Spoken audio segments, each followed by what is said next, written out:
Assalamualaikum warahmatullahi wabarakatuh. Yang terhormat kepada dosen pembimbing 1 dan 2 serta dosen penguji Bapak Fatoni serta teman-teman yang saya banggakan. Saya Muhammad Ersa Serenda dengan NIM 55554210005 akan mempresentasikan hasil riset saya yang berjudul Pengaruh Indeks Zakat Nasional, Indeks Pembangunan Manusia, dan tingkat pengangguran terbuka terhadap kemiskinan di 6 kabupaten dan kota di Provinsi Banten tahun 2018 sampai 2023. Untuk latar belakang dari penelitian saya yaitu kemiskinan merupakan masalah yang terdapat di hampir seluruh negara yang ada di dunia. Indonesia pun tak luput dari masalah tersebut.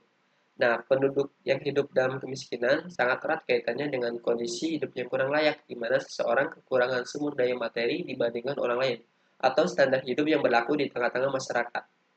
Nah, kemiskinan yang terjadi di tengah-tengah masyarakat sendiri seringkali ditandai dengan adanya pengangguran, keterbelakangan, sehingga menjadi ketimpangan.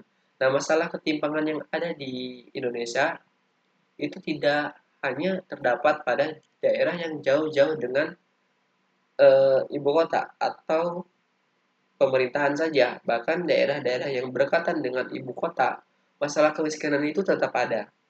Nah, salah satu wilayah yang berdekatan dengan ibu kota yaitu Provinsi Banten. Nah, Provinsi Banten secara geografisnya itu letaknya itu dekat dengan ibu kota. Maka Banten sendiri disebut sebagai provinsi penyangga ibu kota. Nah, sekaligus Banten juga menjadi wilayah jalur laut yang berpotensi melalui Selat Sunda dan menjadi penghubung vital antara Pulau Jawa dan Pulau Sumatera. Dengan kata lain, Banten memiliki potensi ekonomi, potensi sumber daya alam yang cukup besar. Namun seperti provinsi-provinsi lain yang ada di Indonesia, masalah kemiskinan di Provinsi Banten itu masih cukup relatif tinggi.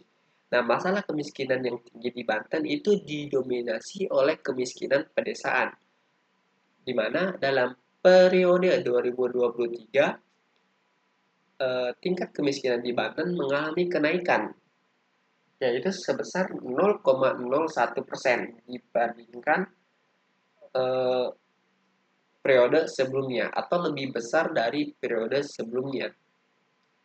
Nah, tetapi ketika kita melihat pada ruang lingkupnya itu kabupaten dan kota pada tahun 2023, masalah kemiskinan di Banten itu masih terdapat gap yang jauh antar wilayah, di mana ada wilayah yang sangat kecil, bahkan lebih kecil dari rata-rata provinsi, yaitu Kota Tangerang Selatan, dengan tingkat kemiskinan sebesar 2,57%,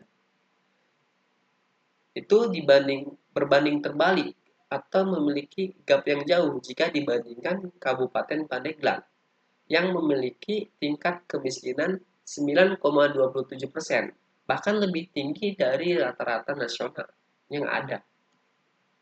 Nah, hal tersebut menandakan bahwasanya tingkat kemiskinan di Provinsi Banten ini harus segera diatasi agar tingkat ketimpangan yang ada tidak cukup besar. Nah, dalam pengentasan kemiskinan dan ketimpangan, Islam menganjurkan untuk segera mengupayakan pemerataan pendapatan di masyarakat dengan salah satu instrumennya itu zakat. Nah, zakat sendiri bukan hanya sebagai kewajiban bagi umat muslim yang telah mencapai nisab. Akan tetapi zakat bisa digunakan sebagai upaya untuk minimalisir penumpukan harta kekayaan pada satu individu saja. Nah, selain itu, saran zakat sendiri bisa dijadikan untuk sarana pengentasan kemiskinan menurut Atabi 2015. Nah, untuk melihat seberapa jauh zakat sendiri bisa mengatasi kemiskinan, itu kita bisa melihat pada indeks zakat nasional. Nah, indeks zakat nasional sendiri yaitu indikator yang dibuat oleh Puskesmas yang digunakan untuk sebagai standar dalam menilai dan mengevaluasi kinerja perjakatan di tingkat nasional maupun provinsi. Nah, indeks zakat nasional sendiri dibangun atas dua indikator, yaitu indikator makro dan indikator mikro. Nah, indeks zakat nasional di Provinsi Banten pada periode 2018 sampai 2023 cenderung mengalami fluktuatif, di mana dalam periode terbaru 2021 sampai 2023 itu malah cenderung mengalami penurunan sebesar 0,18%. Akan tetapi dalam 6 periode sendiri, indeks zakat nasional Banten sendiri mengalami dalam fase cukup baik. Nah, IJN sendiri pernah diteliti oleh Pratama, di mana mendapatkan hasil bahwasanya IJN sendiri tidak berpengaruh terhadap kemiskinan. Sedangkan menurut Khairotin dan Agnia, IJN sendiri berpengaruh terhadap kemiskinan. Nah, dalam rangka pengentasan kemiskinan, tidak hanya instrumen syariah yang memiliki pengaruh, akan tetapi dari kebijakan aspek konvensional sendiri pun dapat berperan dalam rangka pengentasan kemiskinan. Dalam rangka pengentasan kemiskinan yang ada, tentu kesejahteraan dan kemakmuran juga adalah faktor yang penting dan tidak dapat diabaikan. Untuk mencapai kesejahteraan dan kemakmuran masyarakat, maka diperlukan adanya pembangunan. Nah, dalam melihat seberapa baik pembangunan itu dapat dilihat di dalam IPM menurut Yani Butar-Butar. Nah, IPM sendiri adalah indeks komposit yang dihitung sebagai rata-rata sederhana dari 3 indeks yang mencerminkan kemampuan dasar manusia dalam memperluas pilihan-pilihannya. Nah, yaitu indeks harapan hidup, indeks standar hidup yang layak, dan indeks pendidikan. Nah, untuk senilai indeks pembangunan manusia Provinsi Banten pada tahun 2018 sampai 2023 itu cenderung mengalami penaikan di setiap periodenya. Nah, untuk IPM sendiri pernah diteliti oleh Ansori, Indah Purwintias, dan Gazi Paden yang mendapatkan hasil bahwasanya IPM tidak berpengaruh terhadap kemiskinan. Sedangkan menurut Saifullah dan Gandasari, Dewi Purnama Isa, dan Novita Ramadhani, IPM sendiri dapat berpengaruh terhadap kemiskinan. Nah, jika berbicara tentang kemiskinan, maka tidak akan luput dari namanya pengangguran. Karena secara teori, pengangguran rendah, maka kemiskinan juga rendah. Atau sebaliknya, pengangguran tinggi, maka kemiskinan tinggi.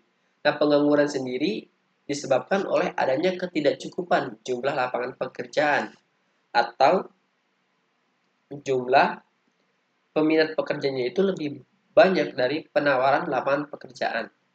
Nah, untuk tingkat pengangguran di Provinsi Banten sendiri itu dalam periode 2018 sampai 2023 itu mengalami fluktuatif, di mana dalam periode 2020 sampai 2023 itu cenderung mengalami penurunan. Penelitian terkait pengangguran terbuka terhadap kemiskinan pernah diteliti oleh Cholili, Mardiatilah, dan Rosalia, dan Alfiando. Itu mendapatkan hasil bahwasannya pengangguran terbuka berpengaruh terhadap kemiskinan. Sedangkan menurut Nuraini Handayani, Ahmad Alvin, Maratus Solikah, dan Almira Dian Pratiwi, pengangguran terbuka itu tidak berpengaruh terhadap kemiskinan. Nah, untuk rumusan masalah dari penelitian saya itu ada 4, yaitu bagaimana pengaruh IJN terhadap kemiskinan di 6 kabupaten dan kota Provinsi Banten. Yang kedua, bagaimana pengaruh IPM terhadap kemiskinan di 6 kabupaten dan kota di Provinsi Banten. Dan yang ketiga, bagaimana pengaruh indeks atau tingkat pengangguran terbuka terhadap kemiskinan di 6 kabupaten dan kota di Provinsi Banten. Dan apakah indeks zakat nasional, indeks pembangunan manusia, dan tingkat pengangguran terbuka dapat secara bersama-sama berpengaruh terhadap kemiskinan di 6 kabupaten dan kota di Provinsi Banten. Bab 2. Tinjauan pustaka. Nah, di sini kita yang menggunakan penelitian terdahulu, dan ini untuk rangka penelitian, pemikiran, dan hipotesis, yaitu yang pertama, indeks zakat nasional berpengaruh negatif terhadap tingkat kemiskinan, indeks pembangunan manusia berpengaruh negatif terhadap tingkat kemiskinan, dan tingkat pengangguran terbuka berpengaruh positif terhadap tingkat kemiskinan. Bab 3 penelitian. Nah, untuk jenis penelitian dari saya itu penelitian kuantitatif dengan metode historis yang bersifat kausal asosiatif menggunakan data panel dengan variabel independen 3, variabel independen 1, sumber data sekunder yang didapat melalui pihak ketiga seperti jurnal artikel, jurnal skripsi, buku, BPS, dan Badnas. Untuk populasi dan sampelnya sendiri, populasinya itu tingkat kemiskinan 6 kabupaten kota di Banten pada tahun 2015 sampai 2023. Sampel dari penelitian ada data tahunan dari Indeks Zakat Nasional, IPM, dan tingkat pengumuman terbuka di 6 kabupaten kota Provinsi Banten tahun 2018-2023. Dan metode pengumpulan datanya itu menggunakan data sekunder, sehingga metode pengumpulan datanya itu dilakukan melalui studi literatur. Untuk teknik analisis datanya itu meliputi analisis deskriptif, analisis regresi data panel, meliputi pemilihan model CFM dan REM menggunakan uji Hausman dan uji Chow. Persamaan regresinya itu Y sama dengan alpha plus beta 1 X1 plus beta 2 X2 dan plus beta 3 X3 plus error. Untuk uji asumsi klasik menggunakan heterokedasitas dan multikolinearitas. Untuk uji hipotesis yang menggunakan uji T, uji F, dan uji R2 atau koefisien determinasi. Untuk hasil pembahasannya, penelitian ini dilakukan untuk mencari adanya pengaruh antara variabel independen dan variabel dependen. Data yang digunakan adalah data persentase penduduk miskin yang tahun 2018 sampai 2023. Populasi dalam penelitian ini ialah seluruh penduduk miskin yang ada di Provinsi Banten dengan sampel penelitian sebanyak 6 kabupaten dan kota di Banten dengan 36 sampel. Ini untuk hasil analisis deskriptifnya. Ini untuk hasil uji Chow-nya, jadi yang didapat hasil bahwasanya probabilitasnya itu lebih kecil dari 0,05. Yang terpilihnya itu FEM atau Fixed Effect Model. Dalam uji Hausman juga yang terpilih FEM karena lebih kecil dari 0,05 probabilitasnya. Nah, dikarenakan dalam uji Chow dan uji Hausman sendiri FEM terpilih, maka pengujian selanjutnya dan penelitian ini menggunakan model tersebut dan tidak dilanjutkan ke uji LM. Nah, untuk uji asumsi klasiknya meliputi uji multikolinearitas. Nah, berdasarkan hasil tersebut, semua variabel yang ada penelitian ini mendapatkan nilai FIF-nya itu lebih kecil dari 10. Jadi dapat disimpulkan bahwasanya dalam penelitian ini model regresinya itu tidak mengalami multikolinearitas. Sedangkan untuk uji heterokedasitas juga variabel independennya itu ICN, IPM, dan pengangguran menunjukkan nilai sebesar 0,782, 0,446, dan 0,718. Menilai signifikasinya itu lebih besar dari 0,05 sehingga dapat disimpulkan semua variabel bebas atau independen itu tidak terjadi hubungan heterokedasitas dan layak untuk diteliti. Ini untuk regresi linear bergandanya, mendapat hasil persamaannya itu Y sama dengan 35,65835 plus 1,6265524 X1 minus 0,394285 X2 dan minus 0,251861 X3 plus error. Nah, untuk uji statistiknya sendiri dalam uji T untuk X1 itu didapatkan nilai probabilitasnya itu lebih besar dari 0,05 yaitu 0,4493. Didapatkan bahwasannya IJN sendiri tidak berpengaruh positif terhadap kemiskinan yang ada di 6 kabupaten kota di Provinsi Banten. Hasil tersebut menolak hipotesis yang ada yang menyebutkan bahwasannya IJN ini berpengaruh terhadap kemiskinan. Nah, sedangkan hasil ini menolak hipotesis yang menjelaskan bahwasannya IJN ini tidak berpengaruh terhadap kemiskinan. Nah, dalam pengimplementasikan zakat sendiri kan dapat mengalami beberapa kendala seperti perbedaannya keadaan sosial, seperti tidak sepenuhnya masyarakat Banten itu memeluk agama Muslim dan belum cukupnya tingginya literasi zakat di Banten, di mana dalam indeks literasinya itu Banten mendapatkan hasil 0,75,82% atau bisa disebut dalam kategori menengah dalam indeks literasi zakatnya itu. Hal tersebut yang menghambat dalam pengumpulan, pendistribusian dana zakat yang mengakibatkan kurang maksimalnya efek zakat tersebut dalam pengentasan kemiskinan yang ada di Provinsi Banten. Hasil tersebut sejalan dengan penelitian dari Siktio Diko Pratama dengan judul The Role of Zakat in Eleven Multidimensional Property. Yang kedua itu X2 dengan probabilitasnya itu lebih kecil dari 0,05, atau dapat disimpulkan bahwasanya IPM sendiri berpengaruh negatif terhadap kemiskinan yang ada. Hasil tersebut menerima hipotesis yang menyebutkan bahwasanya IPM berpengaruh terhadap kemiskinan, di mana semakin tinggi IPM maka akan menurunkan tingkat kemiskinan. Nah, dengan adanya pemerataan pembangunan yang digambarkan melalui IPM, maka apabila IPM tinggi, menandakan keberhasilan pemerintah dalam melakukan pembangunan ekonomi yang bertujuan untuk kesejahteraan masyarakat. Hasil tersebut sejalan dengan penelitian yang dilakukan oleh Riana Puji Lestari dengan judul Analisis Pengaruh Indeks Pembangunan Manusia, Pengangguran, dan Produk Domestik Regional Bruto terhadap tingkat kemiskinan di Provinsi Lampung dalam perspektif ekonomi Islam. Nah, untuk X3-nya sendiri itu didapat nilai probabilitasnya itu 0,1972 atau lebih besar dari 0,05, yang dapat disebutkan bahwasanya pengangguran terbuka sendiri tidak berpengaruh terhadap tingkat kemiskinan yang ada di Provinsi Banten. Hasil tersebut menolak hipotesis yang menjelaskan bahwasanya pengangguran terbuka ini berpengaruh terhadap kemiskinan.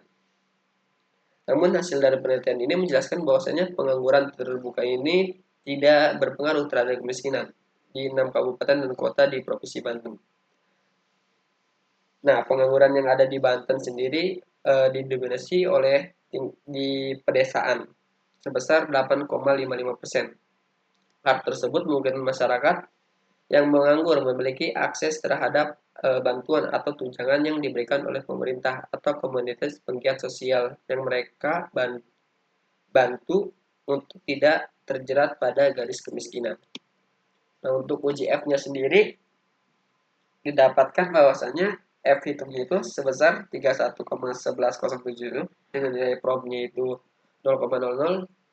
Nah, hal tersebut menandakan bahwasanya variabel IJN, IPM, dan pengangguran terbuka berpengaruh secara bersama-sama terhadap kemiskinan di 6 kabupaten dan kota di Provinsi Banten.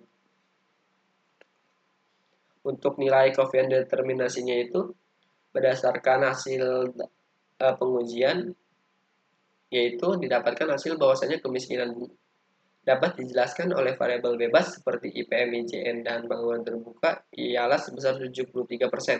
Sedangkan sisanya 27% dipengaruhi oleh faktor-faktor lain di luar variabel yang diteliti.